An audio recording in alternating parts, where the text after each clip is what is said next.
अस्सलामुअलैकुम। उम्मीद है आप खैरियत से होंगे। आप लोगों की भरपूर फरमाइश पे अब आप लोगों की ये रिक्वेस्ट पूरी होने जा रही है।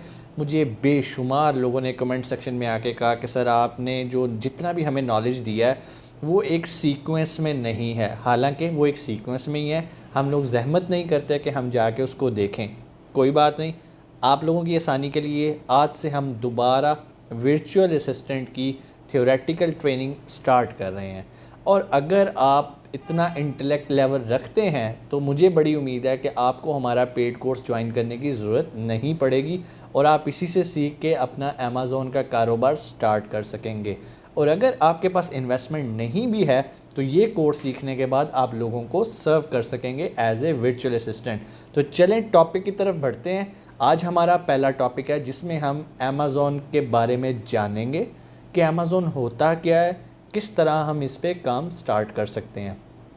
अमेज़ॉन एक प्लेटफॉर्म है ई कॉमर्स का, जहाँ पर हम अपनी शॉप ओपन करते हैं, यानी कि अपना अकाउंट ओपन करते हैं और अपनी प्रोडक्ट्स को बेचते हैं। ये बिल्कुल उसी तरह ही है जिस तरह हमारे मुल्क में आपको शॉपिंग मॉल्स नज़र आते हैं। जिस तरह लाहौर में पैकेजेस मॉल है, एम्पोरियम मॉल है, इस्लामाबाद चले जाएँ सेंटोरस मॉल है, कराची चले जाएँ, बेशुमार आपको मॉल्स मिलेंगे। तो उन मॉल्स के अंदर आपने बहुत सारी शॉप्स देखी होंगी, ब्रांड्स बैठे हुए हैं। सिमिलरली अमेज़ॉन एक मॉल है जिसमें बहुत सारे ब्रांड्स अपनी प्रोडक्ट्स को बेचते हैं। और जब हम अपनी प्रोडक्ट को अपने नाम से बेचेंगे तो हम भी एक ब्रांड कंसिडर होंगे। आसान अल्फाज में अमेज़ॉन पे काम करने के लिए पहला काम आपको अमेज़ॉन पे शॉप ओपन करनी है। आसान अल्फाज में आपने अमेज़ॉन पे एक अकाउंट ओपन कर लेना है। उस अकाउंट ओपन करने के बाद अब आप वहाँ पर अपनी प्रोडक्ट्स को डिस्प्ले करेंगे। प्रोडक्ट को डिस्प्ले करने को हम अमेज़ॉन की टर्म्स में प्रोडक्ट लिस्टिंग कहते हैं। जिस तरह एक शॉप के अंदर रैक्स होते हैं, इसी तरह अमेज़ॉन पे लिस्ट लगी होती हैं। आपको जो प्रोडक्ट ख़रीदनी है आप उस पर जाते हैं, क्लिक करते हैं, ऐड टू कार्ट करते हैं और आप उसे ख़रीद के पेमेंट करके चले जाते हैं और चीज़ आपको आपके घर में डिलीवर हो जाती है। अब अमेज़ॉन पे अकाउंट कैसे बनाया जाता है? अमेज़ॉन पे अकाउंट बनाना आसान भी है, वैसे देखा जाए तो बहुत आसान है, लेकिन अमेज़ॉन की कुछ पॉलिसीज़ और रिस्ट्रिक्शंस ऐसी हैं जो कि आपको बाज़ औक़ात फ्रस्ट्रेट कर देती हैं कि यार मैंने सब कुछ प्रोवाइड किया है लेकिन मेरा अभी तक अकाउंट एक्टिव क्यों नहीं हो रहा। सबसे पहली चीज़ आपको ये जानना ज़रूरी है कि जब भी आपने अमेज़ॉन पे अकाउंट बनाना है तो वो किस तरह का अकाउंट बनाना है। जिस तरह आप बैंक में जाते हैं तो वो आपसे पूछते हैं कि आप किस तरह का बैंक अकाउंट ओपन करना चाहते हैं। आप करंट अकाउंट ओपन करना चाहते हैं, सेविंग अकाउंट ओपन करना चाहते हैं, या और भी जो अकाउंट की टाइप्स हैं। तो आपको ये बात जाननी है कि अमेज़ॉन पे दो तरह के सेलिंग प्लान्स मौजूद हैं। Number 1 individual selling plan, number 2 professional selling plan. पहले इंडिविजुअल सेलिंग प्लान को डिस्कस कर लेते हैं। इंडिविजुअल सेलिंग प्लान पे अगर आप अपना अकाउंट साइन अप करते हैं तो पहला बेनिफिट जो आपको होता है, आपको कोई सब्सक्रिप्शन फ़ीस जो कि अमेज़ॉन पर मंथ चार्ज करता है नहीं पे करनी पड़ेगी। उसके बाद जो डिसएडवांटेज है इसका, डिसएडवांटेज ये है कि आप इस पे अपना ब्रांड नहीं बेच सकते इंडिविजुअल सेलिंग प्लान पे, और अमेज़ॉन आपसे लाइक $0.9 ईच सेल अपना कमीशन चार्ज करता है FBA फ़ीस के अलावा। अब दूसरे पैटर्न को डिस्कस करते हैं जो कि दूसरा सेलिंग प्लान है जिसको हम प्रोफेशनल सेलिंग प्लान कहते हैं। प्रोफेशनल सेलिंग प्लान के अंदर जब आप अपना अकाउंट साइन अप करते हैं तो आप अपने नाम से, अपने ब्रांड से अपनी प्रोडक्ट्स को बेच सकते हैं।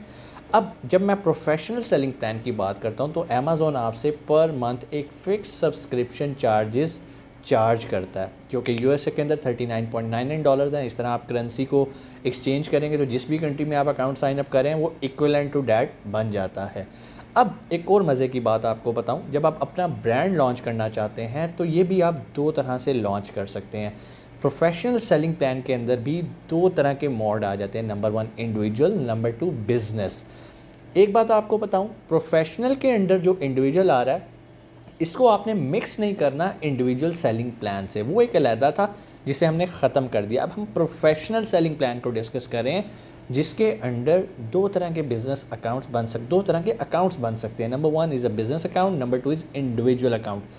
अगर आप इंडिविजुअल अकाउंट बनाने लगे हैं तो उसके लिए आपको अपनी ज़ात से रिलेटेड सारी इन्फॉर्मेशन अमेज़ॉन को प्रोवाइड करनी है।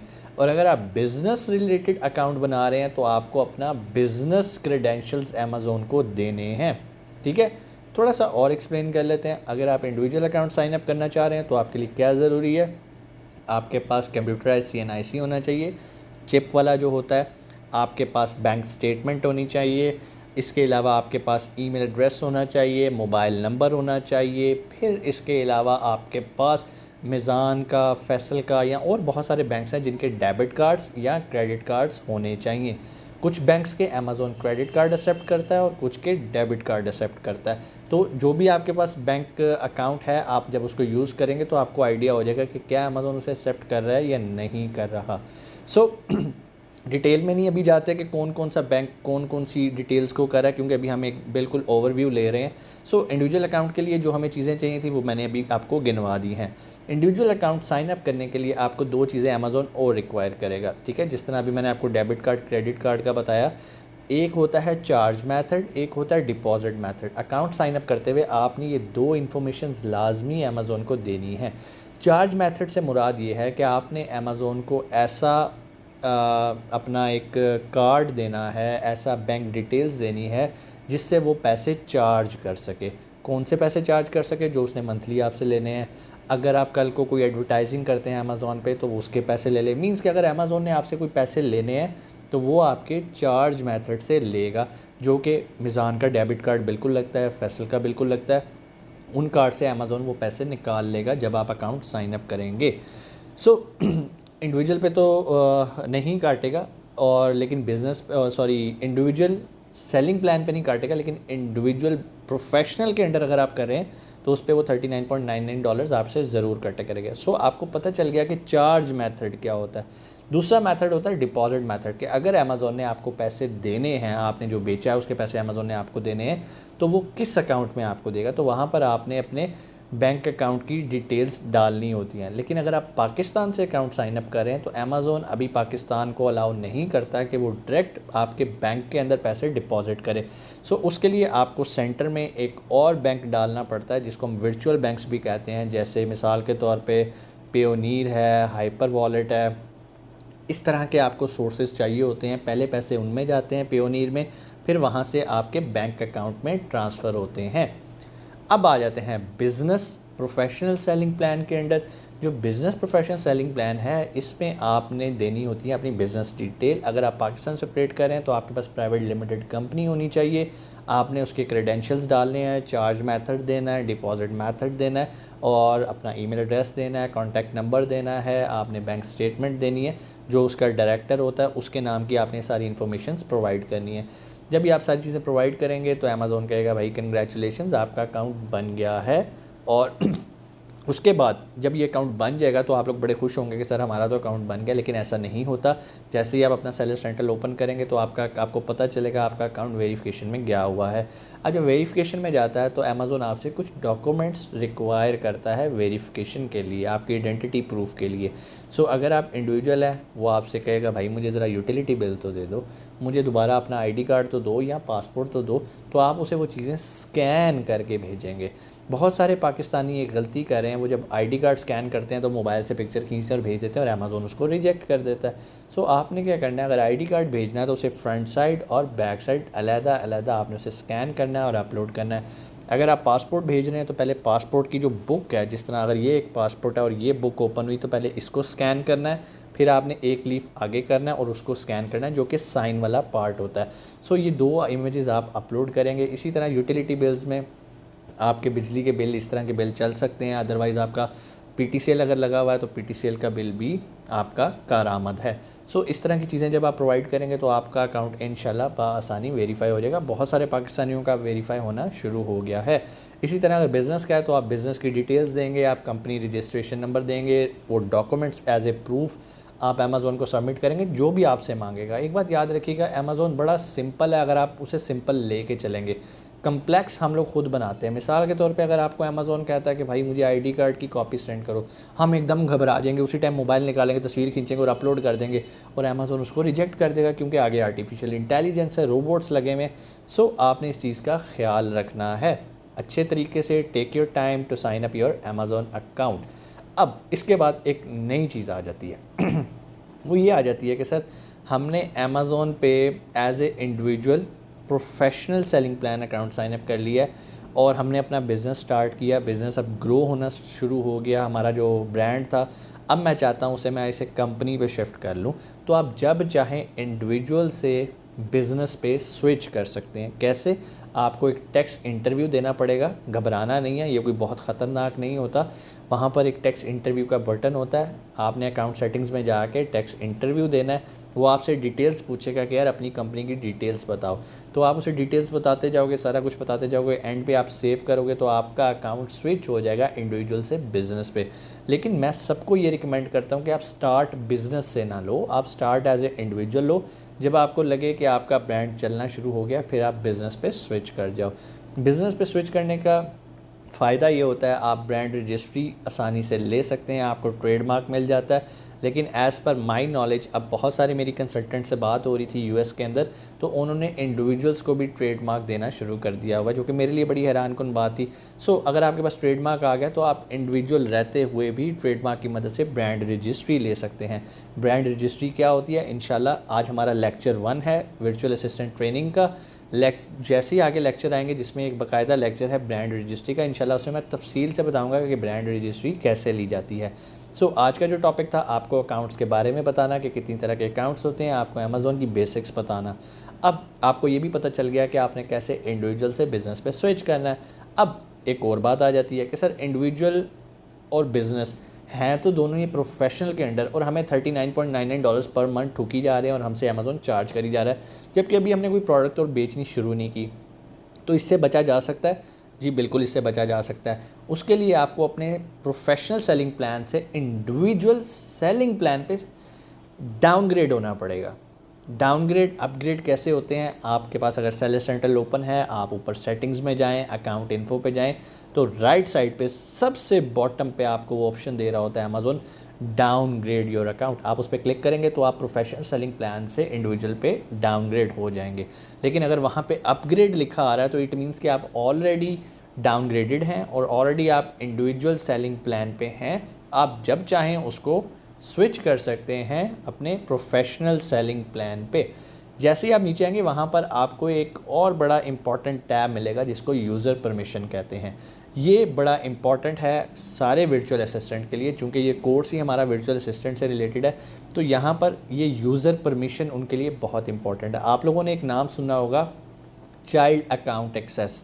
अमेज़ॉन पे चाइल्ड अकाउंट का कोई वर्ड एग्जिस्ट नहीं करता, वहाँ पर एक वर्ड एग्जिस्ट कर रहा है यूज़र परमिशन। अगर आपको कोई क्लाइंट मिलता है तो वो अपना लॉगिन पासवर्ड आपसे शेयर नहीं करता, वो क्या करता है, वो आपको चाइल्ड अकाउंट एक्सेस देता है। वो नीचे आएगा, क्लिक करेगा, यूज़र परमिशन पे जाएगा, वहाँ पर आपका ईमेल एड्रेस डालेगा, आपका नाम डालेगा, तो उस ईमेल एड्रेस पे आपको एक ईमेल चली जाएगी। आप उस ईमेल को एक्सेस करेंगे, स्टेप्स को फॉलो करेंगे तो आपको एक लिमिटेड एक्सेस मिल जाएगी अपने क्लाइंट के सेलर सेंट्रल की। कितनी एक्सेस मिलेगी इसका कंट्रोल आपके क्लाइंट पे है। उसके पास ऑप्शन होती है वो आपको किस किस पार्ट पे एक्सेस देना चाहता है, लाइक वो आपको पीपीसी पे देना चाह रहा है, इन्वेंट्री मैनेजमेंट पे देना चाह रहा है, अकाउंट हैंडलिंग पे देना चाह रहा है, पेमेंट्स मैनेजमेंट पे करना चाह रहा है, रिटर्न्स की एक्सेस देना चाह रहा है। जो आपका उसके साथ एग्रीमेंट है या जो भी उसके साथ कॉन्ट्रैक्ट हुआ है, आपका क्लाइंट आपको उतनी एक्सेस दे देगा। उम्मीद है ये चीज़ें आपको समझ में आई होंगी। ये था हमारा lecture 1 Amazon virtual assistant training का, जिसका नाम आप कह सकते हैं कि ये अमेज़ॉन का एक ओवरव्यू है और अमेज़ॉन की अकाउंट टाइप्स हैं और एक वर्चुअल असिस्टेंट कैसे एक्सेस हासिल कर सकता है अपने क्लाइंट के अकाउंट की। उसके लिए हम जो वर्ड यूज़ करते हैं यूज़र परमिशन का, जिसको चाइल्ड अकाउंट एक्सेस भी कहा जाता है। उम्मीद है ये चीज़ें आपको समझ में आई होंगी। कोई क्वेश्चन नीचे कमेंट सेक्शन में आके पूछें। और ये जो हमने सारा कुछ अभी किया ये सारा थ्योरी है, हम इसको प्रैक्टिकली करते हैं अपने जो हमारा पेड कोर्स है, जो कि हर मंथ की मंडे से स्टार्ट होता है। अगर आप उसमें साइन अप करना चाहते हैं तो फ़ीस पूछने से पहले आपको एक इंटरव्यू देना पड़ेगा। अगर आप उस इंटरव्यू के लिए अपने आप को रजिस्टर करना चाह रहे हैं तो नीचे मैनेजर का नंबर है, अभी अपनी स्लॉट बुक करें ताकि आपका इंटरव्यू किया जाए और आपको बताया जाए कि क्या अमेज़ॉन आपके लिए है या नहीं। अगर आप उस फ़िल्टर से उस इंटरव्यू को क्लियर करेंगे देन आपको फ़ीस के बारे में बताया जाएगा और आप फ़ीस सबमिट करके प्रैक्टिकल ट्रेनिंग में रजिस्टर कर सकते हैं। अपना बहुत सारा ख्याल रखिएगा। पाकिस्तान जिंदाबाद।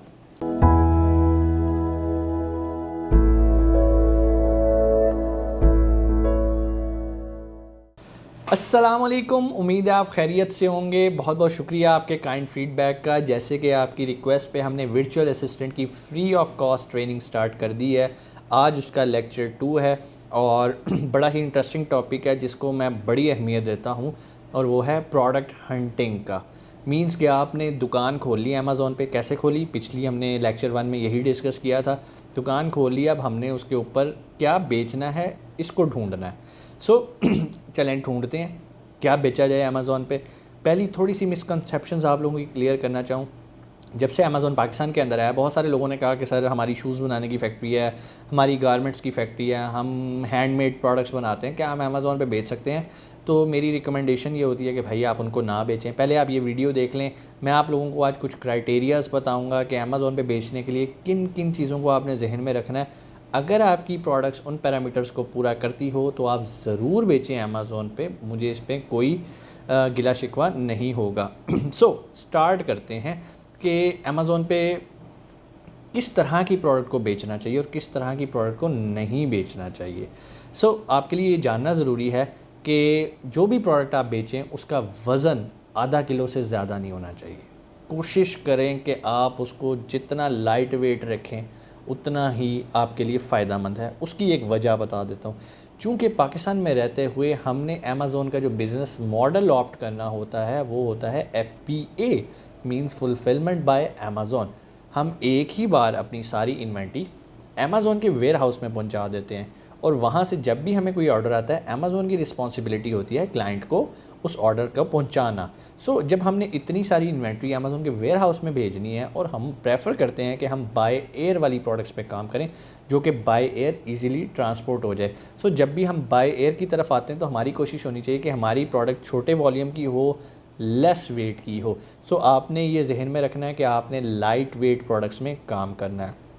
उसके बाद आ जाते हैं, आप जो भी प्रोडक्ट बेचने लगें पहले आप ये जाने जाके कि क्या उस प्रोडक्ट को जो आप बेचने लगे हैं कितने लोग बेच रहे हैं, और जो लोग बेच रहे हैं वो कितना अच्छा सोशल प्रोफाइल लेके बैठे हैं। अब आप पूछेंगे सर सोशल प्रोफाइल क्या होता है? सोशल प्रोफाइल से मुराद कितने रिव्यूज़ लेके बैठे हैं, कितनी रेटिंग्स लेके बैठे हैं।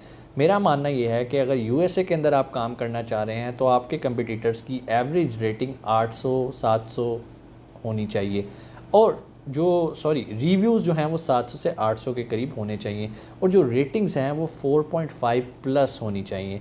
रेटिंग्स और रिव्यूज़ में आप फ़र्क जान लें। बहुत सारे लोग सिर्फ आके स्टार्स दे के चले जाते हैं जो कि 1 to 5 स्टार के अंदर लिमिट होती है। अगर किसी प्रोडक्ट को 4.5 स्टार्स एवरेज मिले हुए हैं तो इट मीन्स कि ये एक अच्छी प्रोडक्ट है और इसको रिटर्न्स और रिफ़ंड्स बहुत कम आते हैं। इसी तरह अगर कोई प्रोडक्ट लाइक 3 स्टार्स लेके बैठी है, 2.5 एवरेज की बात करूं, जो पहले सफ़े पे जो कंपटीटर्स बैठे हैं, अगर वो एवरेज इतने स्टार्स लेके बैठी है तो आप जान लें कि अगर आप भी बेचेंगे तो लोग इस प्रोडक्ट से इतने खुश नहीं हैं और आपको रिटर्न्स आने के चांसेस मौजूद हैं। अगला पॉइंट जो आपने जहन में रखना है, आपने ये देखना है कि जब भी आप प्रोडक्ट रिसर्च करें, प्रोडक्ट के बारे में जानें, तो आपके लिए ये जानना ज़रूरी है कि ये प्रोडक्ट जो मैं बेचने लगा हूँ क्या ये फ्रेजाइल तो नहीं है, ये टूटने वाली तो नहीं है, ये कोई डेंजरस गुड तो नहीं है, मसलन इसमें कोई आप केमिकल्स तो नहीं डलते, या कोई बैटरी ऑपरेटेड तो नहीं है जो कि रास्ते में एक डेंजरस गुड कंसिडर होती है, जो कि आग लगने का या कोई ब्लास्ट होने का ख़दशा हो। फिर जिस तरह मैंने फ्रेजाइल की बात की, आप कोई ग्लास प्रोडक्ट्स ना बेचें जो कि आपको पता होगा यार यहाँ से शिप होते ही वो टूट जाएंगी, या अगर वो अमेज़ॉन भी कस्टमर को भेजेगा तो रिटर्न्स आने के चांसेस बहुत हैं क्योंकि बहुत सारी चीज़ें उसको डैमेज मिलेंगी। फिर जो भी प्रोडक्ट आप बेचने लगें कोशिश करें कि उसकी प्राइस $20 प्लस होनी चाहिए, और जो भी हम प्रॉफिट मार्जिन कैलकुलेट करते हैं that should be around 25%, means 25% अगर किसी प्रोडक्ट में आपको प्रॉफिट बच रहा है तो ही आपने उस प्रोडक्ट पे जाना है। उसके बाद जो चीज़ें हम ये देखते हैं, हमने ये देखना होता है कि जो प्रोडक्ट हम बेचने लगे हैं इसमें कोई अमेज़ॉन हमसे कोई सर्टिफिकेशंस तो नहीं मांग रहा बहुत सारी। फॉर एग्जांपल आप अगर कोई हेल्थ रिलेटेड प्रोडक्ट्स बेचते हैं तो अमेज़ॉन आपको कहेगा कि भाई इसके लिए मुझे ये सर्टिफिकेशंस ला के दो, तो आपको वो एक एक ऐसी कॉम्प्लेक्स मैटर्स में पड़ जाएंगे जो कि बीइंग ए न्यू कमर आपके लिए प्रॉब्लम होएगा। इसको अगर मैं टेक्निकल अल्फाज में कहूँ तो बहुत सारी कैटेगरीज़ गेटेड हैं, बहुत सारी अनगेटेड हैं। सो अगर आप गेटेड कैटेगरीज़ में काम करना चाह रहे हैं तो आपको अमेज़ोन से पहले अप्रूवल्स देनी पड़ती हैं, जिसको हम प्री अप्रूवल्स कहते हैं। तो आपको अमेज़ोन जो भी आपको उस प्रोडक्ट से रिलेटेड डिमांड करेगा, आपको वो सर्टिफिकेशंस प्रोवाइड करनी है। उसके बाद आपको ये पता होना चाहिए कि कीवर्ड क्या होता है। कीवर्ड दरअसल आपकी प्रोडक्ट का एक नाम है जिससे आपकी प्रोडक्ट को लोग आके सर्च करते हैं अमेज़ॉन पे। नाम कुछ और भी हो सकता है, असल नाम कुछ और हो सकता है, लेकिन कीवर्ड हम उनको कंसिडर करते हैं। ये वो अल्फाज का मजमूआ है जो लोग अमेज़ॉन पे आके सर्च करते हैं आपकी प्रोडक्ट को ढूंढने के लिए। सो आपने ये भी देखना है कि आप जो कीवर्ड यूज़ कर रहे हैं कितने लोग उसको ढूंढ रहे हैं। मिसाल दे देता हूँ, अगर आप कहें जी मेरी तो यहाँ पर शूज़ की फैक्ट्री और हम खुस्सा भी बनाते हैं, तो मैं अमेज़ॉन पे खुस्सा बेचना चाहता हूँ, तो आपके लिए ये जानना ज़रूरी है कि कितने लोग वहाँ मौजूद हैं जो खुस्सा ख़रीदने वाले हैं। अब आपको कैसे पता चलेगा कि कितने लोग ख़रीदने वाले हैं? उसका ताल्लुक सर्च वॉल्यूम से होता है, जिसको हम कीवर्ड का सर्च वॉल्यूम कहते हैं कि आपकी प्रोडक्ट का जो नाम है वो कितने लोग आके सर्च करते हैं। अगर सर्च वॉल्यूम अच्छा है तो आप डेफिनेटली उस प्रोडक्ट पे काम करें, लेकिन सिर्फ एक सर्च वॉल्यूम को देख के ही आप अंदाज़ा नहीं लगा सकते। प्रोडक्ट के लिए मैं आपको एक आसान सा फार्मूला बता देता हूँ। आपने जो भी प्रोडक्ट बेचनी है वो low competition, high demand with good profit margin होनी चाहिए। अगर इन 3 पैरामीटर्स पे आपकी प्रोडक्ट पूरी उतर रही है तो गुड। बाकी पैरामीटर्स भी हैं जो मैंने अभी आपको बताए हैं कि it should be light weight, brittle नहीं होनी चाहिए, फ्रेजाइल नहीं होनी चाहिए, टूटनी नहीं चाहिए, कोई डेंजरस गुड्स नहीं होनी चाहिए। फिर आपने इस चीज़ का भी ख्याल रखना है कि आपकी प्रोडक्ट्स ट्रेंडी तो नहीं है कि एक ट्रेंड चला, सेल बूस्ट हुई, उसके बाद बिल्कुल आप ज़ीरो पे आ गए और आपने जो इतनी इन्वेंट्री स्टॉक की थी वो सब बेकार हो गई। फ़ैशन रिलेटेड प्रोडक्ट्स को अवॉइड करें क्योंकि फ़ैशन आते जाते रहते हैं। कभी किसी तरह की जीन्स का फ़ैशन आ गया, कभी किसी तरह की टी शर्ट का फ़ैशन आ गया, तो जब आपने स्टॉक इतना रखा होगा और वो फ़ैशन एकदम बिल्कुल आउटडेटेड हो जाएगा तो आपका स्टॉक डिस्टर्ब हो जाएगा। फिर उसके बाद आपने कोई ऐसी प्रोडक्ट पे काम नहीं करना जो कि सीजनल हो। लाइक वो गर्मियों में तो बहुत बिकती है, सर्दियों में नहीं बिकती। मिसाल के तौर पे आप कहते हैं जी मैंने आइस क्यूब बकेट बेचनी है, तो गर्मियों में तो लोग ख़रीद लेंगे, लेकिन सर्दियों में आप क्या करेंगे? तो हमने हमेशा ऐसी प्रोडक्ट ढूंढनी है जो कि 4 सीज़न चले, जिनका जो बिल्कुल रेवेन्यू कंसिस्टेंट हो, सेल कंसिस्टेंट हो। फिर कोई भी प्रोडक्ट बेचनी हो आपको ये भी जानना ज़रूरी है कि वो किसी का पेटेंट तो नहीं है। अगर आप कोई ऐसी प्रोडक्ट बेच रहे हैं जो कि किसी का पेटेंट डिज़ाइन है तो आपके लिए मसला हो सकता है, आपका अकाउंट भी सस्पेंड हो सकता है। सो ये चीज़ें आपके लिए बड़ी ज़रूरी हैं जानना जो भी प्रोडक्ट आप बेचें। फिर उसके बाद हम पाकिस्तानियों की एक होती है कि यार हमारे पास जो हम मैन्युफैक्चर कर रहे हैं बस हम वही भेज दें, तो ऐसा हरगिज़ नहीं होगा। आपको इन सारे पैरामीटर्स को जहन में रखना है। उसके बाद एक और इम्पॉर्टेंट चीज़ जो मैं आपको बताना चाहूँ कि जो प्रोडक्ट आपने बेचनी है वो एक्सपायरी डेट से रिलेटेड नहीं होनी चाहिए। आपने कोई ऐसी आइटम नहीं बेचनी जिसके ऊपर आपको लिखना पड़े कि एक्सपायरी ये डेट है। क्यों? बाज़ वक़्त ऐसे होता है इन्वेंट्री ज़्यादा देर के लिए पड़ी रह जाती है अमेज़ॉन पे और वो एक्सपायर हो जाती है, तो वो आपके लिए बिल्कुल इन्वेंट्री आपके लिए बेकार हो जाएगी। आपने फूड आइटम्स नहीं बेचनी क्योंकि आपको पता है उसमें एक्सपायरी डेट्स होती हैं। इसके अलावा और बहुत सारी प्रोडक्ट्स हैं जिनमें एक्सपायरी डेट, मिसाल के तौर पर आप कहते हैं जी मेरी टायर की फैक्ट्री और मैं साइकिल के टायर्स बेचना चाहता हूँ या ट्रैक्टर के टायर्स बेचना चाहता हूँ। अव्वल तो ये हमारे पैरामीटर से बहुत बाहर होगी, लेकिन मैं आपको एग्जांपल के लिए समझा रहा हूँ, टायर्स की भी एक एक्सपायरी डेट होती है। सो आपने कोई ऐसी प्रोडक्ट नहीं बेचनी जो कि एक्सपायरी डेट जो कि उसको कॉन्फ्लिक्ट करे, और अगर वो ओवर द लिमिट वहाँ स्टे कर जाती है तो वो आपके लिए प्रॉब्लम का बायस बने। सो अभी मैंने कुछ पैरामीटर आपके सामने बिल्कुल बेसिक पैरामीटर डिस्कस किए कि आपने जब भी कुछ बेचना हो अमेज़ॉन पे पहले आप इन फ़िल्टर से अपनी प्रोडक्ट को गुजारें। अगर आपको लगे कि ये हाई डिमांड है, लो कंपटीशन है और इसमें मुझे प्रॉफिट मार्जिन भी बच रहा है तो आप ज़रूर इस प्रोडक्ट को बेचें। अब मैं आ जाता हूँ कि ये तो हो गया बेसिक एक क्राइटेरिया, एक पैरामीटर आपने देख लिया कि ये होना चाहिए, ये होना चाहिए, ये होना चाहिए। अब आप कहेंगे सर आपने इतने हम पे जो है ना वो फ़िल्टर्स लगा दिए, आप ये भी तो बताएं कि प्रोडक्ट के आइडियाज़ कहाँ से लेकर आएँ, हमें इतने आइडियाज़ कहाँ से मिलेंगे? तो आइडियाज़ के लिए बहुत आसान तरीके हैं। आप अमेज़ॉन पे जाएँ, वहाँ पे बेस्ट सेलर्स लिखा होगा, आप उस पर क्लिक करें, एक्सप्लोर करें नई नई प्रोडक्ट्स को। आप अली एक्सप्रेस पे जाएं, वहाँ पे बेस्ट सेलर्स को ढूंढें जाके। आप सर्च बार में लिखें जी बेस्ट सेलर्स ऑन अमेज़ॉन, आपको अली एक्सप्रेस पे बेशुमार प्रोडक्ट्स के आइडियाज़ मिल जाएंगे। आपको अली बाबा पे जाके लिखें जी बेस्ट सेलर्स ऑन अमेज़ॉन 2021, तो आपको उसके बहुत सारे आइडियाज़ मिलना शुरू हो जाएंगे। फिर एक प्रोडक्ट से दूसरी प्रोडक्ट पे जाना शुरू करें, तीसरी से चौथी पे जाएं।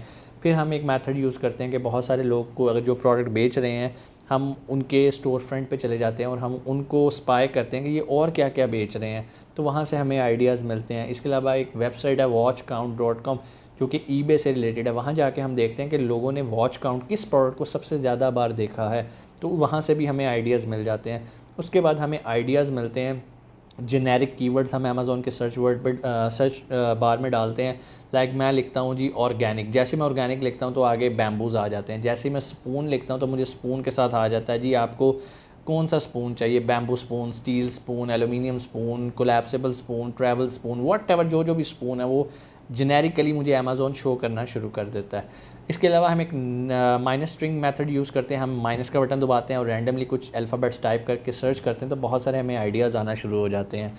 सबसे अच्छा मेथड जो मुझे लगता है वो ये होता है कि आप अली बाबा पे जाएँ, वहाँ पे लिखें बेस्ट सेलर्स ऑफ 2021, आप सर्च करें और वहाँ पर आपको एक बड़ा अच्छा फ़िल्टर मिलता है। वो होता है कंट्री वाइज़ के सप्लायर किस किस कंट्री के बैठे हैं, तो वहाँ पर आप पाकिस्तान को सेलेक्ट करके पाकिस्तान से कोई ऐसी प्रोडक्ट ढूंढ सकते हैं जो कि आप पाकिस्तान से अमेरिका या यूरोप में एक्सपोर्ट कर सकें। सो ये आपको मैंने कुछ आइडियाज़ की टेक्निक बताई। अब आपको ये बताऊंगा कि आइडियाज़ कुछ और तरीक़ों से भी लिए जा सकते हैं जिनको हम टूल्स की मदद से कहते हैं।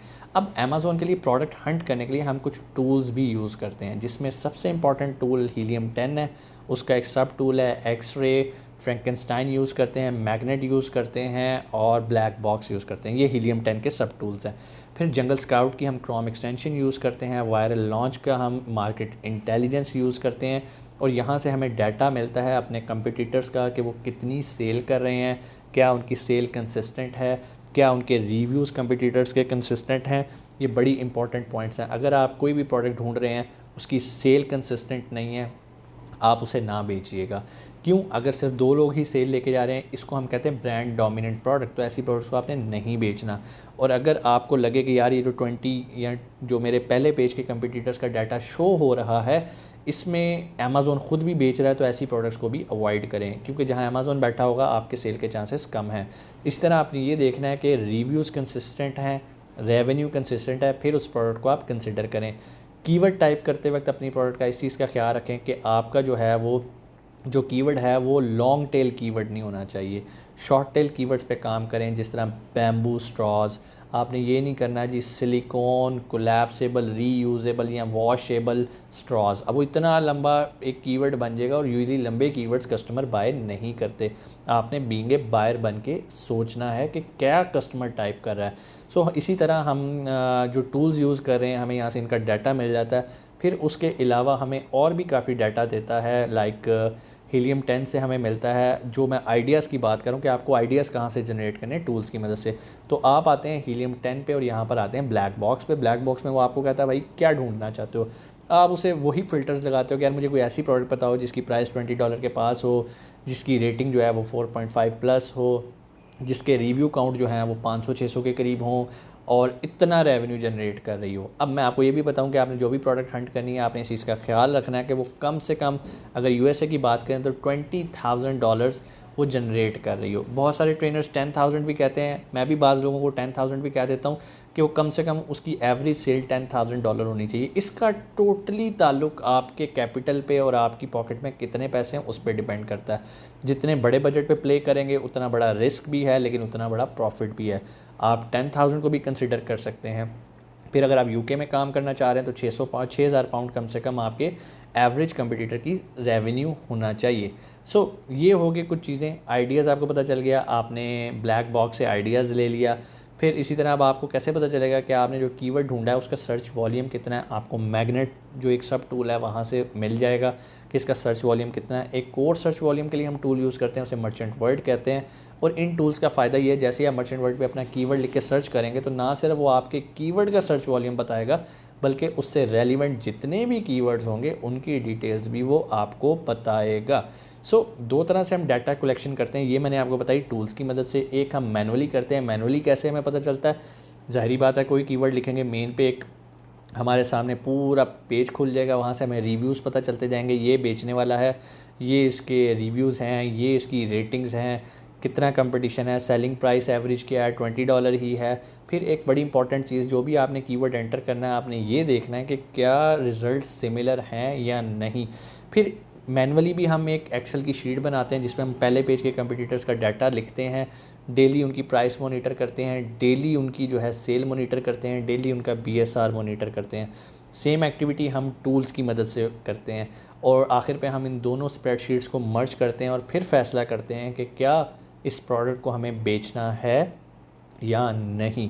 उम्मीद है आपको ये बातें समझ में आई होंगी कि अमेज़ोन पे बेचने के लिए आपको किन किन प्रोसेस से गुजरना है। स्प्रेडशीट बनानी है, कम से कम 1 महीना उस प्रोडक्ट को एनालाइज करें, मैनुअल प्रोडक्ट हंटिंग के साथ भी और अपने टूल्स की मदद से डाटा कलेक्ट करके भी। जितनी अच्छी आपकी प्रोडक्ट रिसर्च होएगी, आपके फेलियर के चांसेस उतने कम होंगे। अदरवाइज़ अमेज़ोन पे फेलियर रेशो 95% है। सारी चीज़ें मैंने आपको बताई। यूजुअली यूट्यूब पे मैं आपको थ्योरेटिकली बताता हूँ, अगर आपको प्रैक्टिकल सीखना है मेरे से कि सर आप हमें इन्हें करके भी दिखाएं, तो आपको हमारा पेड कोर्स ज्वाइन करना पड़ेगा। लेकिन हमारे पेड कोर्स की जो फ़ीस है, अब आप मेरे से वही पूछेंगे कि फ़ीस कितनी है, ये मैं आपको नहीं बताऊँगा, क्योंकि हमारा पेड कोर्स ज्वाइन करने के लिए कुछ बहुत ही स्ट्रिक्ट किस्म के हमारे जो पैरामीटर्स हैं उससे गुजरना पड़ता है। आपको पहले अपनी अपॉइंटमेंट बुक करनी है, अपना इंटरव्यू का टाइम लेना है, आपका इंटरव्यू किया जाएगा। अगर आप क्लियर होंगे तो फिर आप फिज़िकल क्लास में या ऑनलाइन क्लास में अपने आप को लाइव क्लास में रजिस्टर करवा सकते हैं। इंटरव्यू के लिए अपने आप को रिज़र्व करने के लिए नीचे मैनेजर का नंबर है, अपनी सीट को रिज़र्व करें। कोई क्वेश्चन जो इस वीडियो से रिलेटेड है आप नीचे कमेंट सेक्शन में आके पूछ सकते हैं, इंशाल्लाह मैं उसको आंसर करूँगा। अपना बहुत सारा ख्याल रखिएगा। पाकिस्तान जिंदाबाद।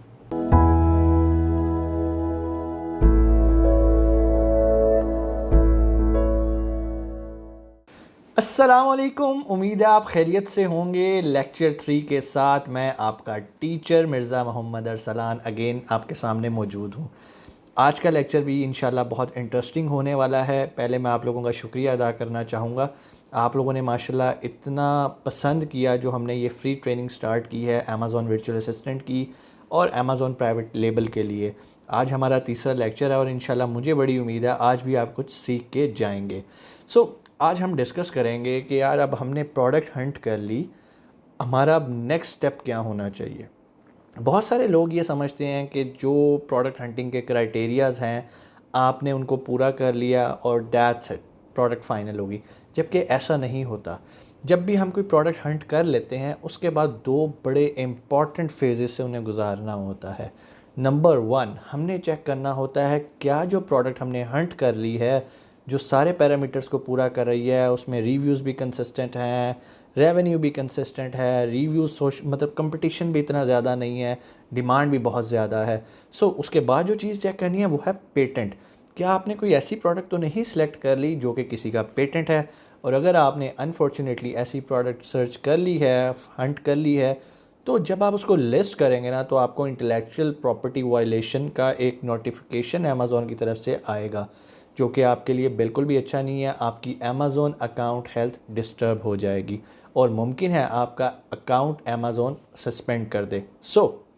पॉइंट नंबर 1, जब भी आपने प्रोडक्ट हंट कर लेनी है तो पहला काम आपने क्या करना है, पेटेंट चेक करना है।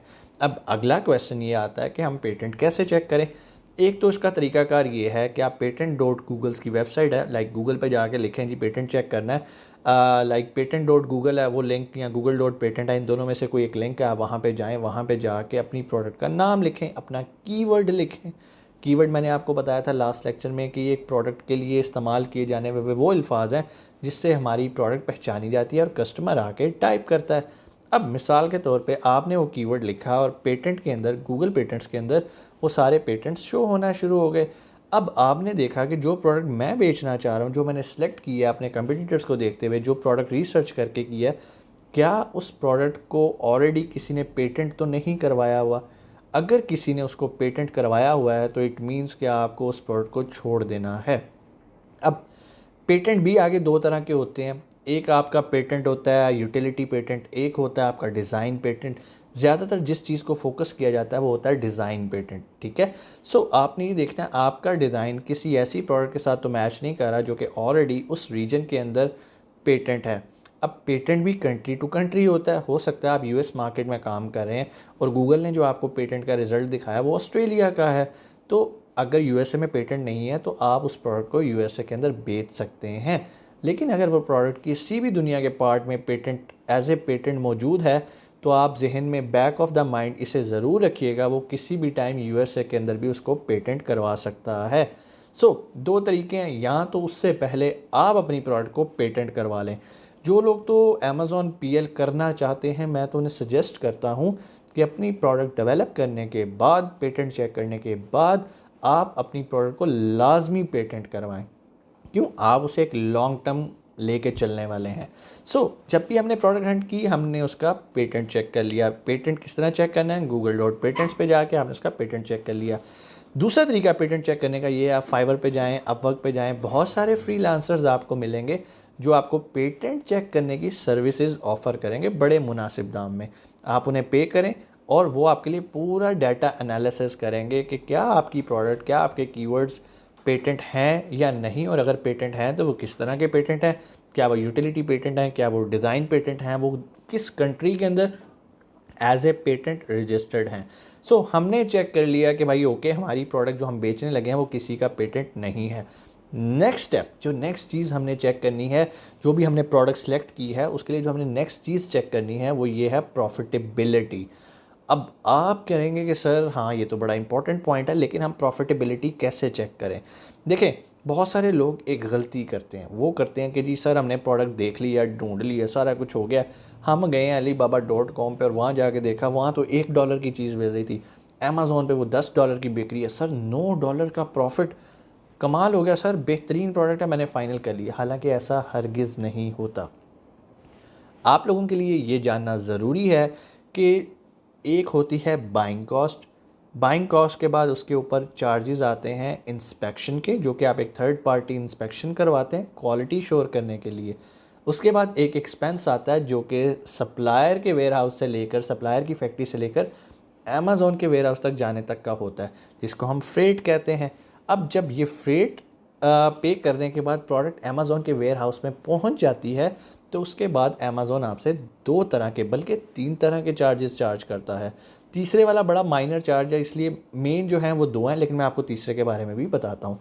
नंबर 1, अमेज़ॉन आपसे रेफरल फ़ीस चार्ज करेगा। मींस कि जब भी कोई ऑर्डर आपको आएगा अमेज़ॉन फ्लैट 15% आपसे रेफरल फ़ीस चार्ज कर लेगा। किस अमाउंट का 15%? जो आपने लिस्ट लगाई हुई है। फॉर एग्जांपल आप $9 का बेच रहे हैं या $10 का बेच रहे हैं तो उसके जो 15% है $1.5 अमेज़ॉन ने वो आपसे हर सेल पे ले लेना है। उसके बाद जो दूसरा एक्सपेंस वो आपसे चार्ज करेगा that will be FBA, means fulfilment bye Amazon. FBA फ़ी वो आपसे चार्ज करेगा। FBA फ़ी के अंदर होता क्या है? Pick, pack and ship. Means कि जब आपने इन्वेंट्री अमेज़ॉन को भेजी, अमेज़ॉन उसको पिक करा, फिर उसे कोई ऑर्डर आ जाता है तो उसने उसे पैक करना है, और तीसरा शिप, कस्टमर को शिप करना है। इतनी मेहनत करने के लिए वो आपसे FBA फ़ी चार्ज करता है। इसकी कोई फ़िक्स परसेंटेज नहीं होती, ये कैटेगरी टू कैटेगरी वेरी करता है और प्रोडक्ट टू प्रोडक्ट भी वेरी करता है। प्रोडक्ट टू प्रोडक्ट क्यों वेरी करता है? इसका डायरेक्टली ताल्लुक होता है प्रोडक्ट के वेट से, प्रोडक्ट की डायमेंशन से, उसकी पैकेजिंग से। अगर आपकी पैकेजिंग किसी और डिफरेंट साइज़ की है as compare to your competitor तो आपसे वो डिफरेंट FBA चार्जेस चार्ज करेगा। उसके बाद आ जाता है स्टोरेज फ़ी, जो कि बहुत ही माइनर होती है अगर आपकी इन्वेंट्री सर्कुलेट कर रही है। अब आपका काम है कि चेक करना कि आपकी बाइंग कॉस्ट, जो कि आपने चाइना से सोर्स कर रहे हैं या किसी भी जगह से कर रहे हैं, जिसको भी हम डिस्कस करेंगे कि हम कैसे जो है सोर्सिंग करते हैं। उससे पहले जो एक स्टेप हैं, 2 चेक करना प्रोडक्ट से रिलेटेड, एक पेटेंट का जिसको अभी मैंने आपको बता दिया। नंबर 2 है कि आपने कैसे रेवेन्यू कैलकुलेट करना है, कैसे प्रोडक्ट की कॉस्टिंग करनी है और एक लैंडिंग कॉस्ट डिक्लेयर करनी है, और फिर देखना है कि मुझे इसमें से कितने % प्रॉफिट आ रहा है। अब मैं आपको बताता हूँ कि आपने कैसे अपनी प्रोडक्ट की ये चीज़ें कैलकुलेट करनी है। कुछ चीज़ें तो आपको लाइक ईज़िली पता चल जाएंगी, लाइक प्रोडक्ट की कॉस्ट आपको सप्लायर ने बता दी, फ्रेट आपको पता चल गया, वो भी सप्लायर ने बता दिया, क्योंकि जब भी हम सोर्सिंग करेंगे हम डीडीपी मेथड पे करते हैं, मींस ड्यूटी डिलीवरी पेड, उसमें हमें कोई कस्टम ड्यूटी नहीं पे करना, everything paid by the supplier. So सब कुछ आ गया, हमें एक प्राइस मिल गई। उसके बाद अगली चीज़, अगली जो कॉस्ट आ जाती है वो होती है अमेज़ॉन की रेफरल फ़ीस, जो कि फ़्लैट 15% है। आप खुद से कैलकुलेट कर लो कि अगर आप $10 की प्रोडक्ट बेचोगे तो $1.5 अमेज़ॉन ने आपसे चार्ज करना है। जहाँ आके प्रॉब्लम आती है वो आती है FBA फ़ीस, कि आपकी प्रोडक्ट पे अमेज़ॉन कितना FBA चार्ज करेगा। सो उसका बेस्ट सोल्यूशन ये है कि आपने अपना एक सिमिलर कंपटीटर पकड़ना है जिसकी डायमेंशन बिल्कुल आप जैसी हो, जिसका वेट बिल्कुल आप जैसा हो, डिज़ाइन वेरी करे लेकिन डायमेंशंस और उसका वेट बिल्कुल आपकी तरह का मैच हो। तो हम क्या करते हैं, हम गूगल पे जाते हैं, गूगल पे जाके लिखते हैं अमेज़ॉन रेवेन्यू कैलकुलेटर। दोबारा बोलता हूँ, अमेज़ॉन रेवेन्यू कैलकुलेटर। वहाँ जाके आप जब एंटर करेंगे तो जो फर्स्ट लिंक आएगा आपने उस पर क्लिक कर देना है। वहाँ पर आपके सामने एक जो है एक डैशबोर्ड खुल जाएगा। वहाँ पर वो पूछेगा कि क्या आप जिस प्रोडक्ट का रेवेन्यू कैलकुलेट करने लगे हैं उसका एसिन आपको मालूम है। अब एसिन क्या होता है, इसको हम कहते हैं अमेज़ॉन स्टैंडर्ड आइडेंटिफिकेशन नंबर। ठीक है, ये वो नंबर होता है जिससे आपकी प्रोडक्ट पहचानी जाती है। लेकिन चूंकि अभी आपने कोई भी प्रोडक्ट अमेज़ॉन पे नहीं भेजी, ना लिस्ट की है, सो आपके पास अपनी प्रोडक्ट का एसिन तो होगा नहीं। तो आप क्या करेंगे, आप अपने कंपटीटर की लिस्ट पे जाएंगे, उसको स्क्रॉल डाउन करेंगे, नीचे एसिन लिखा होगा उसकी प्रोडक्ट डिस्क्रिप्शन के नीचे, वहाँ से एसिन को कॉपी करेंगे और उस डैशबोर्ड में ला के पेस्ट कर देंगे। जैसे ही आप पेस्ट करेंगे वो ऑटो फैच करेगा उसका साइज़ और उसका वेट, और वो आपसे पूछेगा यही प्रोडक्ट है ना, तो ऑब्वियसली वहाँ पर वो डिस्प्ले होना शुरू हो जाएगी वो प्रोडक्ट। सो अब आपने क्या करना, अब वो आपके सामने एक तरह का एक स्प्रेडशीट टाइप का एक चार्ट ओपन कर देगा। चार्ट नहीं, एक कॉलम्स ओपन हो जाएंगे। एक कॉलम होगा FBM से रिलेटेड, ठीक है, दूसरा होगा FBA से related, means fulfilment bye Amazon. हम चूंकि FBA मॉडल को डिस्कस कर रहे हैं और हमने पाकिस्तान में से अपनी प्रोडक्ट्स को FBA करना होता है, तो हम ज़्यादा FBA को डिस्कस करते हैं। FBM को भी मैं एक्सप्लेन कर देता हूँ आपको। सबसे पहले वो आपसे पूछेगा, ओके भाई मुझे ना प्रोडक्ट की प्राइस बताओ। प्रोडक्ट प्राइस से मुराद ये है कि जो प्राइस आपने अमेज़ॉन पे बेचनी है, जिस कीमत पे बेचना है वो कीमत एंटर करो। अब आपको कैसे पता चलेगा आपने किस प्राइस पे बेचना है, इसके लिए आप पूरी प्रोडक्ट हंटिंग कर चुके हैं, प्रोडक्ट रिसर्च कर चुके हैं, स्प्रेडशीट बना चुके हैं और एनालिसिस कर चुके हैं कि मेरी सेलिंग प्राइस क्या होनी चाहिए। सो अब हमने प्राइस को पिक करना है, जो भी हमारा कंपटीटर बेच रहा है। फॉर एग्जांपल वो अगर $11 की बेच रहा है तो हम $1 नीचे रख के $10 को कंसिडर करते हैं। अब $10 को हमने वहाँ पे एंटर कर दिया। उसके बाद वो आपसे क्वेश्चन करेगा कि आपकी बाइंग कॉस्ट कितनी है। ठीक है, आपने अपनी बाइंग कॉस्ट बता दीजिए, मिसाल के तौर पर मुझे $2 की चीज़ मिली है। फिर वो आपसे पूछेगा कि इसमें शिपिंग चार्जेस कितने हैं। आप अगर तो आपकी उस बाइंग कॉस्ट के अंदर शिपिंग इंक्लूड है तो आप उस जगह पर ज़ीरो रहने दें, और उसके बाद आपने इसको कर देना है एंटर। जैसे ही आप एंटर करेंगे तो आपके सामने राइट साइड पे एक कॉलम बनना शुरू हो जाएगा, एक वैल्यू आना शुरू हो जाएगी जो कि आपकी प्रॉफिटेबिलिटी को बताएगी कि आपने चीज़ कितने की ख़रीदी और कितने की बेच रहे हैं, और बीच में FBA चार्जेस और FBA चार्जेस और FBA रेफरल चार्जेस कितने हैं। सो जो चीज़ हम जानना चाहते थे वो जैसे ही आप एंटर करेंगे वहाँ पर ब्लू कलर की FBA फ़ीस के आगे FBA की फ़ीस लिखी आ जाएगी। अब फॉर एग्ज़ाम्पल वो कहता है कि जी आपकी जो प्रोडक्ट है, जो डायमेंशंस हैं, जो वेट हैं, मैं इस पे $3.5 आपसे FBA फ़ीस चार्ज करूँगा। सो अब अगर आप कैलकुलेट करें FBA फ़ीस $3.5 ये हो गया, $1.5 रेफरल फ़ीस हो गई, सो $5 तो यहीं हो गया। अब अगर आप इसकी बाइंग कॉस्ट लाइक $2 डाल दें तो आप इमेजिन कर सकते हैं कि $7 तो आपकी यहीं तक ही आपकी एक्सपेंसेस में चीज़ें आ गई हैं। अब अगर वो वाकई $10 में बिक जाती है तो हमारा प्रॉफिट मार्जिन क्या हुआ, $3, which means almost 30%, which is a very good profit margin.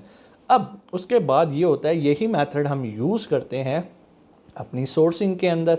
Sourcing के लिए जो सबसे इंपॉर्टेंट चीज़ होती है, लाइक जब भी आपने कोई प्रोडक्ट हंट कर लेनी है तो हमारे लिए जो सबसे बड़ा चैलेंज होता है वो चैलेंज ये होता है कि यार जो हमने चाइना से सोर्सिंग करनी है, हमारी क्या एक टारगेट प्राइस होनी चाहिए।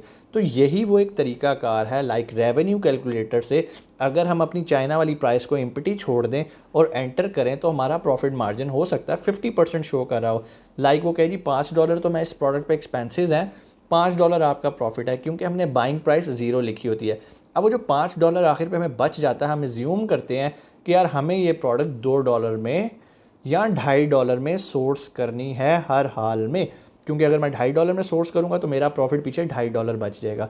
$3 में करूँगा तो पीछे प्रॉफिट $2 बच गया। $4 में कर रहा हूँ तो पीछे प्रॉफिट $1 बच गया। अब ये आप पे डिपेंड करता है आप कितने प्रॉफिट मार्जिन पे काम करना चाहते हैं। मैं हमेशा आपको रिकमेंड करूँगा आपने कम से कम 25 to 30% प्रॉफिट मार्जिन पे काम करना है। सो यहाँ से आपको एक टारगेट प्राइस मिल जाती है, क्योंकि आपने FBA फ़ीस मालूम कर ली, आपने जो है वो FBA की रेफरल फ़ीस आपको पता चल गई, आपको ये पता चल गया ये प्रोडक्ट मैंने बेचने कितने की है। सो यहाँ से आपके सामने सारे एक्सपेंसेस आ गए। अब अगला काम ये होता है कि हमने उसमें अपनी प्रोडक्ट कॉस्ट डालनी है, जो कि अब आप इस पोजीशन में आ गए कि आप एज्यूम कर सकते हैं कि मेरी प्रोडक्ट कॉस्ट इतने की होनी चाहिए, इतने की होगी, मैं इतने की बेचूंगा तो आखिर पे मुझे इतने % प्रॉफिट मिलेगा। उम्मीद है आपको ये सारी बातें, ये सारा फार्मूला जो मैंने अभी आपको समझाया है आसान अल्फाज में, ये आपको समझ में आया होगा। फिर भी आपके जहन में कोई क्वेश्चन आए नीचे कमेंट सेक्शन में आके पूछें। इंशाल्लाह नेक्स्ट लेक्चर में हम देखेंगे कि हमने अपनी प्रोडक्ट को सोर्स कैसे करना है और कौन से ऑथेंटिक प्लेटफॉर्म है जहां पर हम फ्रॉड से बचते हुए अपनी प्रोडक्ट को बआसानी सोर्स कर सकते हैं। अपना बहुत सारा ख्याल रखिएगा। पाकिस्तान जिंदाबाद।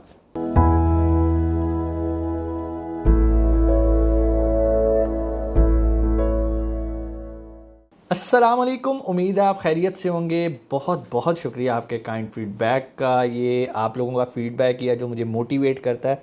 और आज हम आपके लिए लेकर आए हैं लेक्चर नंबर 4 और आज की वीडियो में भी इंशाल्लाह आप बहुत कुछ सीखने वाले हैं। बहुत इंटरेस्टिंग वीडियो है। मुख्तलिफ़ तबका फ़िक्र से ताल्लुक़ रखने वालों के लिए ये एक तजस्सुस होता है कि हम चीज़ परचेज़ कैसे करें पाकिस्तान के बाहर से, ख़ास तौर पे चाइना से। बहुत सारे लोगों को शौक़ होता है कि सर हम चाइना से कुछ ख़रीदें, तो आज आप लोगों को पता चलेगा कि चाइना से आप कैसे ख़रीद सकते हैं, किन चीज़ों का ख्याल रखना है ताकि आपके साथ फ्रॉड ना हो, आपके साथ धोखा ना हो, और किस तरह आप कम कीमत में अच्छा सप्लायर ढूंढ सकते हैं। चलें अपनी पिछली जो ट्रेनिंग हमारी चल रही है उसी के साथ इसको लिंक करते हैं और कंटिन्यू करते हैं। लास्ट वीडियो में हमने देखा था प्रोडक्ट हंट करने के बाद, पेटेंट चेक करने के बाद हमने कैसे रेवेन्यू कैलकुलेटर से अपनी एक टारगेट प्राइस निकाली थी कि ये हमारी टारगेट प्राइस है, इस प्राइस पे हमने अपनी प्रोडक्ट को सोर्स करना है। अब सोर्स करने के लिए डिफरेंट कंट्रीज़ हैं, आप एक सिर्फ चाइना पे फोकस ना रखें, आपके पास बहुत सारी अपॉर्चुनिटीज़ हैं। कुछ प्रोडक्ट्स किसी ख़ास कंट्री में ज़्यादा अच्छी प्राइस में आपको मिल जाती हैं, अच्छी क्वालिटी में मिल जाती हैं। सो मोस्टली जो हम प्लेटफॉर्म यूज़ करते हैं सोर्सिंग करने के लिए for Amazon, Alibaba, Ali express, made in China, global source, एक 1688 कोई वेबसाइट है, उससे तो खैर मैंने कभी नहीं सोर्स किया क्योंकि वो चाइनीज़ वर्जन में। 20 से 25 आपके पास वेबसाइट्स हैं जिनसे आप सोर्स कर सकते हैं। कुछ नाम मैंने अभी आपके सामने बोले हैं, ये कुछ फेमस नाम हैं।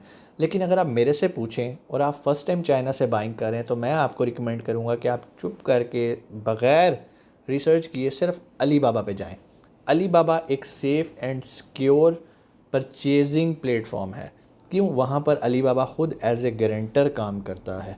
अब पैरामीटर्स को हम अभी देखेंगे, आपको ख़ुद मेरी बातों की समझ में आएगी कि मैं आपको अलीबाबा क्यों प्रेफर कर रहा हूँ दूसरे प्लेटफॉर्म से। लाइक वहाँ पर ग्लोबल सोर्स भी मौजूद है जो कि हांगकॉन्ग की एक बहुत अच्छी वेबसाइट है जहाँ से आप चाइना से सोर्सिंग कर सकते हैं। मेड इन चाइना एक वेबसाइट है जहाँ से आप सोर्सिंग कर सकते हैं।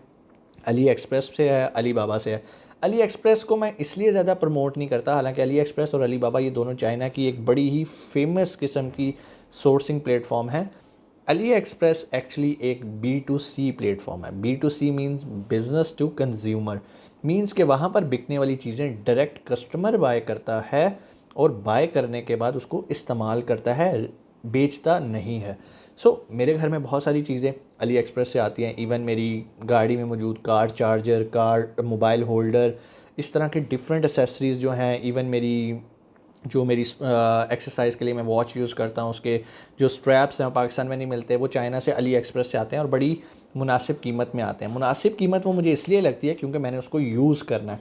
हाँ, अगर मैं इस सेंस में ख़रीदूँ कि मैंने उसे आगे बेचना है तो शायद मुझे कीमत उसकी मुनासिब ना लगे। सो अब क्योंकि अली एक्सप्रेस एक बिज़नेस टू कंज्यूमर है तो वहाँ तक तो उसकी प्राइसेस एक जस्टिफाइबल होते हैं, लेकिन जब आपने अली एक्सप्रेस से ख़रीद के आगे बेचना है तो वो प्राइसेस फिजिबल नहीं रहती। सो इसके लिए हम आते हैं B2B प्लेटफॉर्म पे। B2B means business to business, means के बेचने वाला भी बिज़नेस पॉइंट ऑफ व्यू से बेच रहा है और ख़रीदने वाला भी बिज़नेस पॉइंट ऑफ व्यू से बाय कर रहा है कि उसने आगे रीसेल करना है।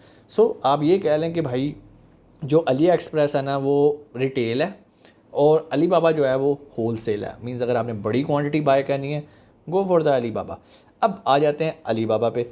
अली बाबा पे हमने अब प्रोडक्ट को सोर्स करना है। अली बाबा पे प्रोडक्ट सोर्स करते वक्त कुछ चीज़ों का आपने ख्याल रखना है। वहाँ पर आपको हर सप्लायर के आगे कुछ बैज नज़र आ रहे होते हैं।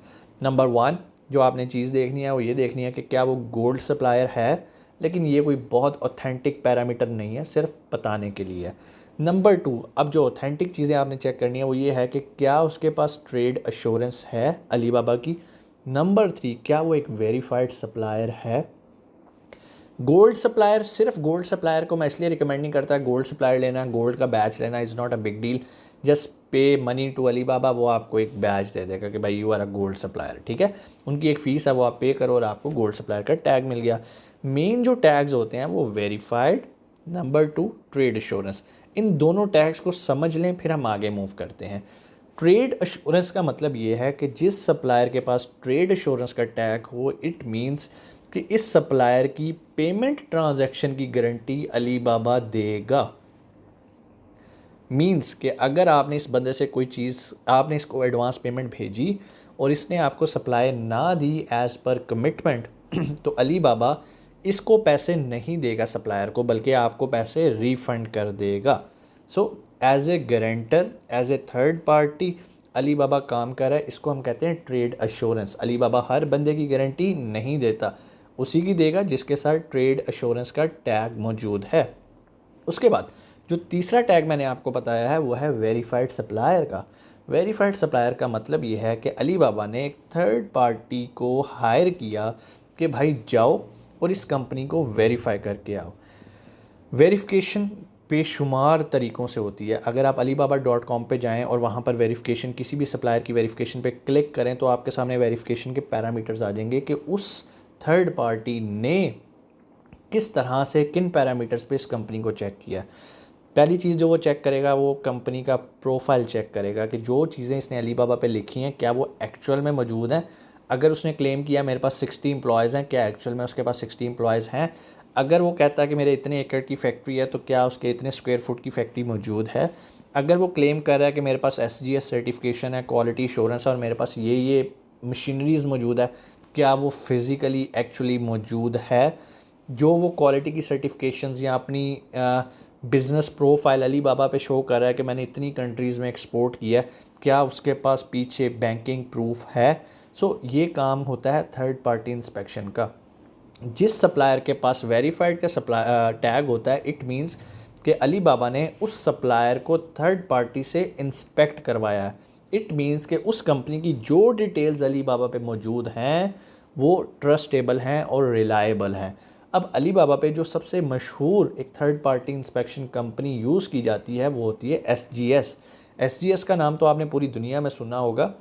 ये एक बड़ी ही बाएतमाद थर्ड पार्टी इंस्पेक्शन इदारा है जो कि गारंटी देता है कि जो चीज़ें इसने अली बाबा पे लिखी हैं, मेंशन की हैं, जो तस्वीरें लगाई हैं वो इसकी असल फैक्ट्री की हैं। वरना आपको पता है अली बाबा पे बहुत सारे फ्रॉडिये भी बैठे हुए हैं। किसी की फैक्ट्री होती है, उसी की तस्वीरें लगा लगू के सारा कुछ कर करके और कहते हैं जी ये तो हमारी फैक्ट्री है।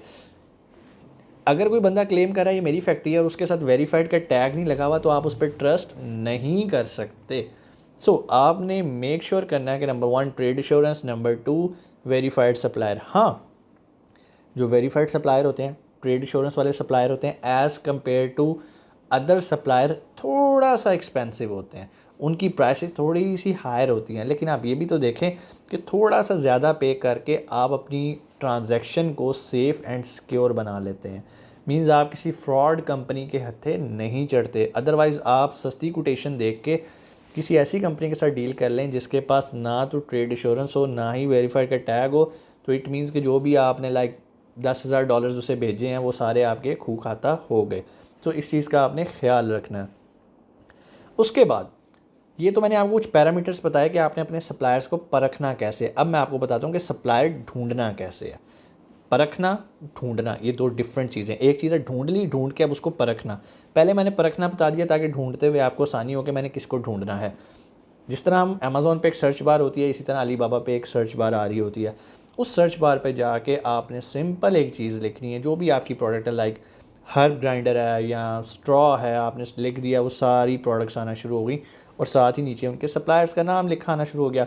आप स्क्रॉल डाउन करते गए, देखते गए, यार इसके पास भी ट्रेड एश्योरेंस है, इसके पास भी वेरीफाइड का टैग है, okay okay okay okay okay, ये तो समझ में आ गई बात। अब आप क्या करते हैं, आप इंडिविजुअली हर किसी पे लिखा आ रहा होता है कॉन्टैक्ट सप्लायर, आप उस पर क्लिक करते हैं और उससे सप्लायर उसे बताते हैं कि भाई मुझे ये प्रोडक्ट चाहिए, ये प्रोडक्ट चाहिए, उसकी स्पेसिफिकेशन ये होनी चाहिए, उसका डायमेंशंस ये हैं, उसके कलर ये होनी चाहिए, उसकी पैकेजिंग ये होनी चाहिए, और मुझे उस पर अपना लोगो भी लगाना है। क्यों? क्योंकि आप अमेज़ॉन पे प्राइवेट लेबल कर रहे हैं, सो आपने उसे कस्टमाइज़ करना है। कस्टमाइज पैकिंग में भी करना है, प्रोडक्ट डेवलपमेंट में भी करना है, आपने प्रॉपर प्रोडक्ट डेवलप करनी है अमेज़ॉन के लिए। वो इंशाल्लाह मैं आपको उसके बारे में भी बताऊंगा कि कैसे प्रोडक्ट डेवलपमेंट करवाई जाती है चाइना से। सो आपने क्या करना है, एक तरीका ये है कि आप हर किसी पे जा रहे हो और मेहनत कर रहे हो ढूंढ के। दूसरा ये है कि अगर आप कीवर्ड लिखा, कोई भी आपके सामने पेज आ गया, स्क्रॉल डाउन करते जाएं, सबसे नीचे लिखा आता है RFQ। RFQ का मतलब है रिक्वेस्ट फॉर कोटेशन। मीन्स कि आपने अमेज़ॉन अली बाबा पे एक कोटेशन सबमिट कर देनी है, रिक्वेस्ट सबमिट कर देनी है कि भाई मुझे कोटेशन सबमिट करो। दोबारा बता देता हूँ, आपने आना है रिक्वेस्ट फॉर कोटेशन पे, यानी कि RFQ पे, जो कि पेज के बिल्कुल एंड पे होगा। वहाँ पर आके आप उस पर क्लिक करेंगे, आपके सामने एक बॉक्स खुल जाएगा, उसमें वो पूछेगा कि अच्छा आपको किस तरह का सप्लायर चाहिए, आप उसे बताओ मुझे इस तरह का चाहिए। वो पूछेगा आपको सप्लायर की कोई सर्टिफिकेशंस चाहिए, आप कहो जी बिल्कुल मेरा जो सप्लायर हो वो FDA अप्रूव हो, अगर आपकी प्रोडक्ट कोई FDA से रिलेटेड है, आपका सप्लायर ISO सर्टिफाइड हो, जो जो आप उससे अपने सप्लायर के मुताबिक उसे फ़िल्टर्स देंगे, वहाँ पर वो एंटर हो जाएंगे। फिर वो आपसे प्रोडक्ट की क्वांटिटी पूछेगा, आप बताएं जी मुझे इतने पीसेस चाहिए। फिर वो आपसे पूछेगा अपनी प्रोडक्ट की डिटेल्स बताओ, आप वहाँ पर बताओ कि भाई मुझे इस कलर की चीज़ चाहिए, इस साइज़ की चाहिए, इस मटेरियल की चाहिए, इस वेट की चाहिए। प्लस आप वहाँ पर कुछ चीज़ें और ऐड करो जो आपके कंपटीटर के नेगेटिव पॉइंट्स होते हैं। आप बताओ कि मेरी प्रोडक्ट में ये फॉल्ट्स नहीं होने चाहिए। जो आप मज़ीद चेंजिंग करवाना चाह रहे हैं वो भी आप उसे बता सकते हैं। फिर वो आपसे पूछेगा आप शिपमेंट किस तरह की चाहते हैं, आप उसे बताएं जी मुझे DDP शिपमेंट चाहिए, मीन्स ड्यूटी डिलीवरी पेड। क्यों? आप टैक्सेस के, कस्टम ड्यूटीज़ के झंझट में नहीं पड़ना चाहते, आप डायरेक्ट प्रोडक्ट्स को भेज रहे हैं अमेज़ॉन के वेयर हाउस पे और अमेज़ॉन तो नहीं टैक्स पे करेगा। सो आपके सप्लायर ने ही ये सारे टैक्स यहीं से ही पे करने हैं। सो वो जो भी आपको प्राइस कोट करेगा वो DDP करेगा। पेमेंट टर्म्स पूछेगा, यूजुअली TT होती है, मीन्स टेलीग्राफिक ट्रांजैक्शंस होती हैं, आप उसको सिलेक्ट कर सकते हैं या अली पे के थ्रू भी आप इसे कर सकते हैं। सो आपने ये चीज़ें सेलेक्ट करके एक कोटेशन की रिक्वेस्ट सबमिट कर दी अली बाबा पे। अब वो जो रिक्वेस्ट होती है वो पूरे जितने भी सप्लायर्स हैं अली बाबा पे उनको वो दिखाई जा रही होती है। किन सप्लायर्स को दिखाई जा रही होती है? जो आपने फ़िल्टर्स लगा दिए हैं, जिसके पास ISO सर्टिफिकेशन होती है, जो ये भी बात मान रहा है आपकी भी बात रहा है, हर फिल्टर पे पूरा उतर है, उसको वो रिक्वेस्ट दिखाई जाती है। वो फिर आके आपको कोटेशन अपनी देता है। अब अगला काम आ जाता है, आपको मिसाल के तौर पे 20-25 कोटेशंस आ गई हैं, आपने उसमें से फ़िल्टर करते आना है करते आना है। कैसे फ़िल्टर करना है? एक चीज़ याद रखें, अगर आपकी प्रोडक्ट की कॉस्ट है लाइक $2 और आपको 10 से 15 सप्लायर्स ने $2, $2.5, $2.10 कोट किया और एक बंदा उठ के कहता है यार मेरे से आप 80 सेंट्स की ले लो, तो समझ जाओ कि वो फ्रॉडी है। सो आपने ये देखना है कि आपको जो कोटेशंस रिसीव आ रही हैं उसमें रियलिस्टिक कोटेशंस कौन सी हैं। रियलिस्टिक से मुराद वही वैल्यू रियलिस्टिक होगी जिसकी कोटेशंस ज़्यादा हैं। अगर एक कोई उठ के कह देता है 80 सेंट की, तो आपने लालच में नहीं आना, क्योंकि वो पक्का फ्रॉडी है। वो या तो आपको मटेरियल में कहीं कट लगाएगा या आपके साथ कोई और ज़्यादती करेगा। सो आपने रियलिस्टिक वैल्यूज़ पे रहना है। हाँ, रियलिस्टिक वालों के साथ निगोशिएट करें, फिर जिसके साथ आपकी निगोशिएशन अच्छी हो जाए उनको उनमें से फ़िल्टर करें। 10 में से 5-6 लोगों को फ़िल्टर आउट कर लें। 5-6 से फिर रिक्वेस्ट करेंगे मुझे आपके सैम्पल्स चाहिए, आप अपने सैम्पल्स मंगवाएं। पैरेलल अमेज़ॉन से आप अपने कंपटीटर्स की प्रोडक्ट के सैम्पल्स मंगवाएं, फिज़िकली उनको ऑब्ज़र्व करें, देखें, उसकी एक रिपोर्ट तैयार करें। फिर उसमें जो आप चेंजिंग करवाना चाहते हैं अपने सप्लायर को बताएं कि मुझे इसमें ये चीज़ें चाहिए, ये चीज़ें चाहिए, ये चीज़ें चाहिए। फिर उसके साथ फर्दर आप जो है प्राइस पे निगोशिएट करें। जब एक चीज़ फ़ाइनल हो जाए तो तब आपने उसे ऑर्डर प्लेस करना है। ठीक हो गया। लेकिन जिस टाइम पे हम यहाँ पर काम कर रहे होते हैं अपनी सोर्सिंग पे, पैरेलल हमने अमेज़ॉन पे एक लिस्ट लगाई होती है। ठीक है। लिस्ट तब तक एक डमी लिस्ट कंसिडर हो रही होती है जब तक उसके पास हमने इन्वेंट्री नहीं भेजी। सो जितनी देर में हमारी सैम्पलिंग हो रही होती है उतनी देर में हम अमेज़ॉन पे लिस्ट लगा छोड़ते हैं, ताकि अगर अमेज़ॉन को उस लिस्ट पे कोई एतराज़ हो तो वो हमें पहले ही बता दे या रिमूव कर दे। क्यों, अभी हमने अपने सप्लायर को पेमेंट नहीं की। अगर अमेज़ॉन को कोई एतराज़ नहीं है उस लिस्ट पे और लिस्ट को लगे कोई 10-15 दिन हो चुके हुए हैं, फिर आप सैंपल ऑर्डर करें, सैंपल वेरीफाई करें, फिर वेरीफाई करने के बाद फिर भी आपकी लिस्ट को नज़र में रखें, कोई वायलेशन तो नहीं आपने की, कोई रिस्ट्रिक्टेड प्रोडक्ट तो नहीं आपने लिस्ट कर दी। उसके बाद जब आपको यकीन हो जाए कि yes my list is okay fine, Amazon को कोई एतराज़ नहीं है, इतने दिनों से लगी हुई है, कोई मसला नहीं, फिर आपने अपने सप्लायर को पेमेंट करनी है, ताकि जो इन्वेंट्री आप बाय करें ऐसा ना हो कि अमेज़ॉन आपकी लिस्ट डिलीट कर दे और आपकी इन्वेंट्री पहुंच जाए और आपके वो सारे 10-20 हज़ार डॉलर जो भी आपने इन्वेंट्री पे लगाए हैं वो ज़ाया हो जाएं। लिस्ट कैसे लगाई जाती है, अमेज़ॉन की दुकान पे अपनी प्रोडक्ट को डिस्प्ले कैसे किया जाता है, इंशाल्लाह ये हम सीखेंगे अपने नेक्स्ट लेक्चर में। अपना बहुत सारा ख्याल रखिएगा। कोई क्वेश्चन नीचे कमेंट सेक्शन में आके पूछें। पाकिस्तान जिंदाबाद।